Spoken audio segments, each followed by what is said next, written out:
We're going to talk about why China is calling for reform to the international silver market and why that could easily mean $100 silver.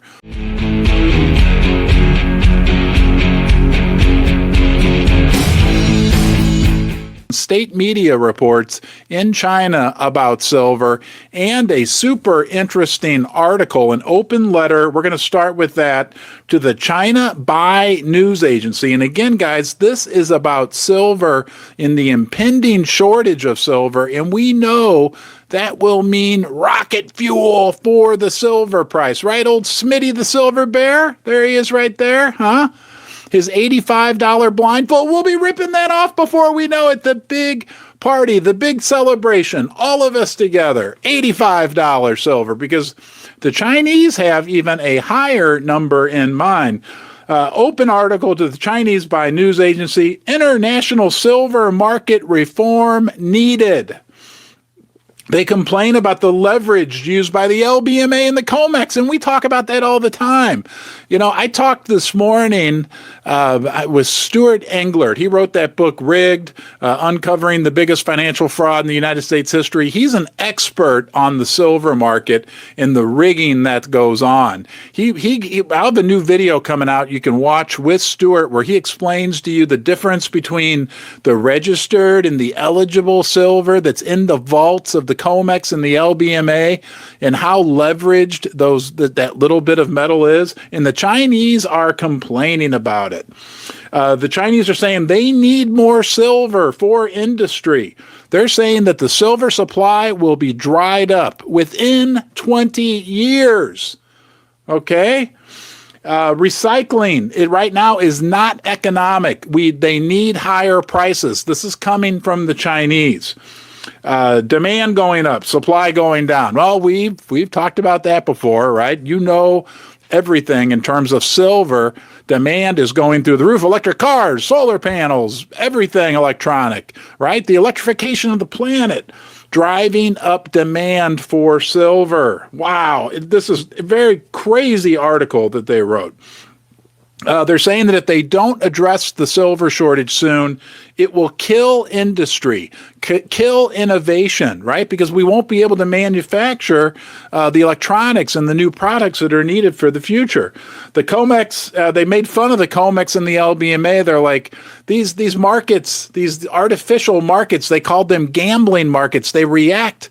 The silver price, the paper, electronic silver price, it reacts to things like employment reports. Trivial. They said it's trivial the way it works out. Interest rate changes, the debt ceiling. They're laughing at the United States over there in London, the LBMA.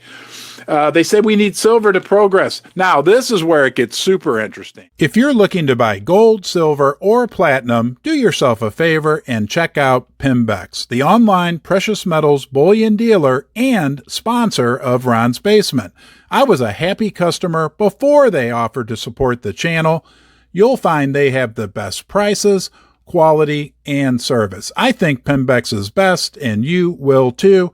And be sure to tell them that you're from Ron's Basement. They said basically there's no industry organization in the silver industry, in the mining industry, that we need something like an OPEC, right? Like OPEC is the organization for the oil producers, that we need something like that for silver. That would stop the exploitation in the industry. People selling cheap, right? The miners are forced individually to sell cheap.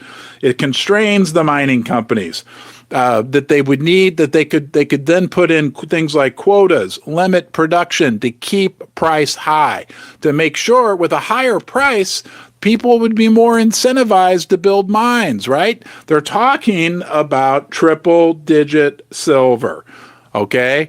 That's what they're saying that we needed. This is in this letter to the My News Agency. That'll get rid of waste. That'll get rid of the nonprofit in the industry, right? And I think we'd be okay with triple-digit $100 silver. I know I would be okay with it. And they want to get rid of derivatives. This was really fascinating. They actually said that any derivative trading of silver should be capitalized or should be categorized, as commercial fraud, crimes. No more naked short selling. Do you know what naked short selling is? No, I'm not going to take my clothes off. Don't worry. Naked short selling is when someone sells a product or a stock or a commodity that they don't actually own. They're naked, right? They don't actually own it, but they sell it. They sell it short without actually having possession of it. They say that is also should be categorized as a commercial financial crime. Investing in silver and gold can be difficult at times. I want you to know you always have a refuge here in the basement with me, where we can have some camaraderie and support for one another as we navigate these choppy waters. I'll put out a new video every day, something valuable about silver and gold. It would be my honor if you join me. Please subscribe to the channel and give the video a thumbs up. They also had some news footage from the Chinese state media where they went around and visited silver smelters. This is super interesting. They're basically, these guys that are running these silver smelters are like, we are running overtime right now. Like, we can't keep up with, we don't have enough supply to keep up with demand. Excuse me. Demand from industry, demand from investors, right? From all over the world, even demand from jewelry. There's limited supply. They went on to quote, one of these silver smelter managers went on to quote the figures that we already know, right? From the Silver Institute. What's the Silver Institute tell us? It tells us that they're going to mine like maybe 900 million ounces of silver this year, but there's going to be a demand of like 1.3 billion. There's like, whatever it is, 200 million, 300 million, 400 million. There's a huge shortfall of silver. And these Chinese, this is on the state media, okay? These Chinese smelters are quoting these numbers like, it just doesn't work. We're running out of silver. They also, these guys were running these smelters were sharp, quoted the low inventory levels at the COMEX and the LBMA. One of the plant managers, again, complained like the silver price is manipulated. And it's affected by like crazy, stupid things like he said, like the Federal Reserve interest rate. The state media is talking about, number one, the shortage of silver. Number two, the fact that this manipulation is going on. Appreciate you being here. I'll be back soon, okay? But please take care of yourself. Remember, you're important, okay? You're important to me, you're important to our community, and I know you're important to a lot of other people. Keep your head up, and I'll see you soon.